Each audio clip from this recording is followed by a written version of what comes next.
Gaza deal নিয়ে এখন ইজিপ্টে আলোচনা হচ্ছে। কে আলোচনা করছে, কেন এই আলোচনা হচ্ছে, তারা সেকেন্ড ফেজের কথা বলছে। আপনি কি সেটি বাস্তবায়ন আদৌ হবে কি হবে না বলে মনে করেন? আরবরা খুব অপছন্দ করে প্যালেস্টিনিয়ানদের। সব লোককে এখান থেকে তাড়িয়ে দাও, এখানে আমি রিভিয়েরা বানাবো। সপ্তাহে ইজিপ্ট মিট করেছে 5টি দেশ, যারা আলটিমেটলি গাজার দায়িত্ব পালন করবে। আমাদের অলরেডি প্ল্যান তৈরি করা হয়ে আছে। আমাদের কোম্পানি আছে, কোম্পানির নামটাও তারা বলেছে, XYZ, আমার নামে মতো মনে নেই। They can rebuild Gaza in 3 years। Gaza deal নিয়ে এখন ইজিপ্টে আলোচনা হচ্ছে। কে আলোচনা করছে, কেন এই আলোচনা হচ্ছে, তারা সেকেন্ড ফেজের কথা বলছে। আপনি কি সেটি বাস্তবায়ন আদৌ হবে কি হবে না বলে মনে করেন? আসলে কি হচ্ছে? খুব ইন্টারেস্টিং প্যারালাল একটা, ইউক্রেন গাজা, খুব ইন্টারেস্টিং প্যারালাল। কি অর্থে? যে গাজার ইতিহাস 70 বছরের, কেমন 70 বছর ধরে আমরা এই ইতিহাসের রিপিটেশন দেখেছি, একই গল্প। ইসরায়েল আক্রমণ করবে, গাজার লোকরা পালাবে, পাশের দেশে আশ্রয় নেবে, আমেরিকা সৈন্য অস্ত্র পাঠাবে, টাকা পাঠাবে, দুদিন পর সবাই ভুলে যাবে। কেউ তাদের পাশে নেই। এবং আপনাকে আমি বলছি, আরবরা খুব অপছন্দ করে প্যালেস্টিনিয়ানদের। আমি দীর্ঘদিন লেখাপড়া করেছি এদের সাথে, আমি জানি এদের ব্যক্তিগত নেচারটা, আমি জানি। আমি আরবদের কথা বলছি। ফলে গাজাবাসীরা আসলে, মানে প্যালেস্টিনরা আসলে একা। এবং হামাস যে 7 অক্টোবর আক্রমণ করলো, তার মূল কারণ ছিল পৃথিবী প্রায় ভুলতে বসেছিল গাজাবাসীকে। এর আগে 4 বছর গাজা নিয়ে বা প্যালেস্টাইন প্রশ্নে কোনো কথাই আলোচনা হচ্ছিল না। The world forgot about them. So পৃথিবীকে রিমাইন্ড করে দেওয়ার জন্য এই কাণ্ড তাদের করতে হয়েছিল। ট্রাম্প সাহেব যেটা করলেন, আমি লিখেছি ওটার উপরে, তা হচ্ছে যে একটা ঝাঁকি দিলেন। তোমরা তো অনেক ট্রাই করেছো, সব ট্রাই তো একই পথে যায়, তো ফলাফল আসে না। দেখি আমি ট্রাই করে দেখি।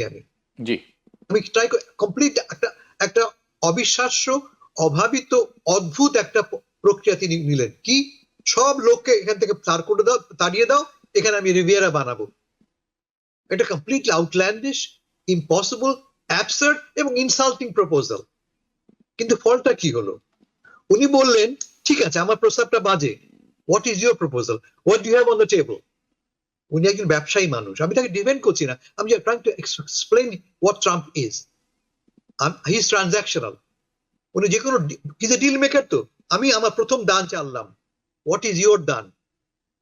দেখেন আপনি কি হচ্ছে। গত সপ্তাহে ইজিপ্ট মিট করেছে 5টি দেশ, যারা আলটিমেটলি গাজার দায়িত্ব পালন করবে। 5টি দেশ কে কে? সৌদি আরব, কাতার, জর্ডান, সৌদি আরব এবং মিশর। এদেরকে নিয়ে একটি সাব গ্রুপের মতো তৈরি হয়েছে, যারা আলটিমেটলি প্রবাবলি গাজাকে অ্যাডমিনিস্ট্রেট করবে। They have come with their own plan. It has 2 elements. প্রথম এলিমেন্ট হচ্ছে কি, যে who will run Gaza? Primary question, Israel কোনোভাবেই হামাসকে গাজার নিয়ন্ত্রণ দেবে না। If that is the case, who will run Gaza?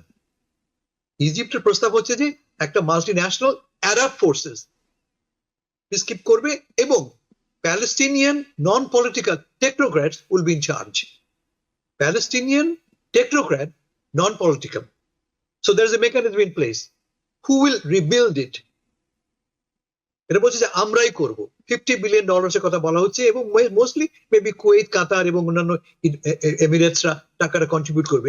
Egypt বলছে কি, আমাদের অলরেডি প্ল্যান তৈরি করা হয়ে আছে, আমাদের কোম্পানি আছে, কোম্পানির নামটাও তারা বলেছে, XYZ, আমার নামে মতো মনে নেই। They can rebuild Gaza in 3 years. In 3 years they can rebuild. কিভাবে করব? কাউকে যেতে হবে না, তারা বলছে। নর্দার্ন গাজা অলরেডি প্রায় জনশূন্য, কেউ নেই সেখানে। So you will move people from south to north.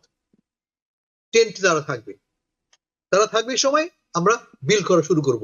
Build হয়ে যাবে, এদের মুভ করাবো আমরা। That's there plan. আগামী 4 তারিখে মার্চে তারা বসবে, সমস্ত আরব দেশগুলি মিলে এই প্ল্যানটা ফাইনালাইজ করবে। তো মজা হচ্ছে যে এই প্ল্যান তুমি তো আগে করতে পারতে, তোমরা করোনি কেন? আলটিমেটলি ডোনাল্ড ট্রাম্প সাহেবের এই কমপ্লিটলি আউটল্যান্ডিশ একটা প্রস্তাবের একটা রেসপন্সে এই প্ল্যানটা পেলাম আমরা। একই ঘটনা কিন্তু ইউক্রেনকে নিয়েও। যুদ্ধ তো অনির্দিষ্টকাল চলতে পারে না। It must come to an end. How does it come to an end? রাশিয়ার শক্তি নেই ইউক্রেনকে গিলে ফেলবে, ইউক্রেনের ক্ষমতা নেই রাশিয়াকে রেজিস্ট করবে। So how do you stop a war? Somebody must compromise. কম্প্রোমাইজের ফর্মুলা আমি দিচ্ছি, আমি মনে হয় ট্রাম্প সাহেব দিচ্ছেন। আমি তোমাকে একটা প্রস্তাব দিলাম, আসো এটা নিয়ে কথা বলি আমরা। জেলেন্সকি আমার বিবেচনায় কমপ্লিটলি ফেল করেছে এই সুযোগটা সিজ করতে। একটু আগে আপনি বললেন না জেডি ভ্যান্সের কথা, জেডি ভ্যান্স তাকে প্রভোক করছে। আপনি কেন প্রভোক হবেন? সবার সামনে, ক্যামেরার সামনে আপনাকে ইচ্ছা করে প্রভোক করছে যে জেডি ভ্যান্স আপনাকে ইনসাল্ট করছে। Why do you feel insulted? আপনার তো ডিফারেন্ট মিশন নিয়ে আপনি এসেছেন। মিশনটা কি? ডোনাল্ড ট্রাম্পকে খুশি করে তার কাছ থেকে সম্মতি নিয়ে দেশে ফেরা। এই যে আমরা বলছি যে মিনারেলের প্রস্তাবটা এসছে তো মূলত ইউক্রেনের কাছ থেকেই। ইউক্রেনই মনে করেছে যে আমার বাঁচার একটা পথ হচ্ছে আমার এই মিনারেল, যা কিনা আনএক্সপ্লোর্ড, এখন এক্সপ্লোর কেউ করেনি, এক্সপ্লোর করতে যে পয়সা লাগবে সে পয়সা আমার নেই। So only way I can do it is by getting America on my side. And Zelensky failed to deliver that. Likewise, in Gaza, finally Arabs have awakened এবং মনে হচ্ছে যে ট্রাম্পের পুশ করার ফলে তারা এখন একটা প্রস্তাব নিয়ে আমাদের টেবিলে দিচ্ছে। দেখা যাক এখন ইসরায়েল এবং আমেরিকা কিভাবে রেসপন্ড করে।